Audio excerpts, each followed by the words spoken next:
The old house was quiet. Javier folded his camouflage uniforms. Each crease was sharp, precise. He placed them in a dull green duffel bag, a bag that had seen too many goodbyes. He focused on the task, the familiar ritual.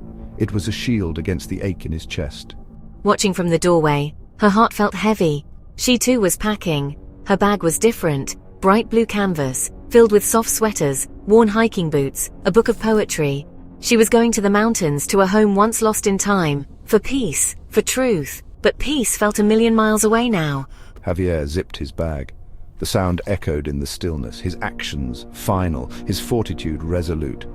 He turned. His eyes met Rose at the door. A whole conversation passed between them, without a single word. Love, fear, forgiveness, a desperate hope for return. Reaching out, her fingers brushed his arm. "Be careful," she whispered. Nodding. "Always," he said. But his eyes told a different story. Later, the TV and lamp cast long shadows. They sat close, touch waiting but never found. But the air between them vibrated.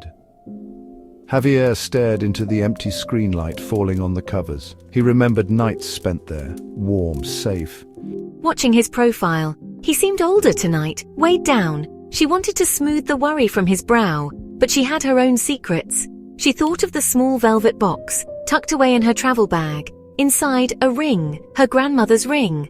A sturdy, timeless stone band with a tiny, deep blue hue. She would wear it on her retreat, a silent prayer for him, for them, from her greatest grandmother. Finally speaking, his voice low and rough. "This deployment, it's different, Rosie." He didn't look at her. He couldn't. How could he explain the gnawing feeling? Breath-catching. "Different how?" she asked softly.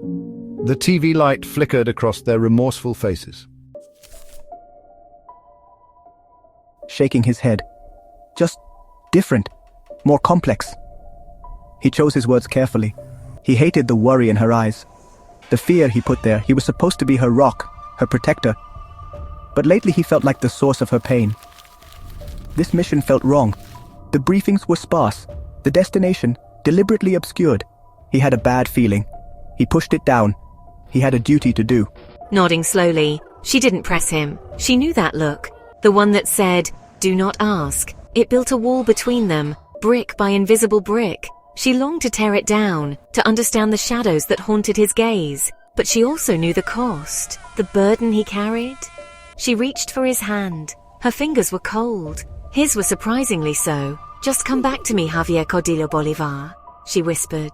Squeezing her hand tightly. "I always come back," he said. She leaned her head on his shoulder.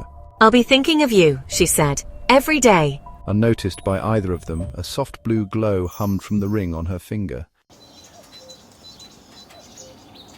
The morning came too soon. Grey light filtered through the curtains. The house felt cold, empty already. Javier was dressed. His boots gleamed. His face was a mask of military resolve, but I saw the flicker in his eyes. He drank his coffee standing up, restless, eager to leave, eager to get it over with. The waiting was always the hardest part. I watched him. My own bag sat by the door, a silent testament to our separate paths. I slipped my hand into my pocket. My fingers closed around the cool stone of the ring. I hadn't put it on yet. I would once I was alone. It felt like a tiny shield, a secret weapon against the fear that threatened to consume me. "This trip will be good for you." He tried to sound normal, casual, as if this was just any other day. I hope so. Her voice was barely a whisper. "Write to me when you can." "I will." The final moments were a blur, a tight embrace, a lingering kiss, words of love spoken against a backdrop of impending loss. I shouldered my duffel bag. It felt heavier than usual. Or maybe it was just my heart. I gave her one last look. A look that promised return, a look that begged for her to wait. Then I was gone. The sound of my boots faded down the path. The front door clicked shut. Silence descended, heavy, absolute. Rose stood alone in the hallway. She waited a few minutes. The silence pressed in. Then, slowly, she picked up her own bag. It felt light in comparison. She walked to her car. The engine started, a different sound, a different direction. As she drove, the city receded. The landscape began to change. Trees replaced buildings. The air grew cleaner, fresher.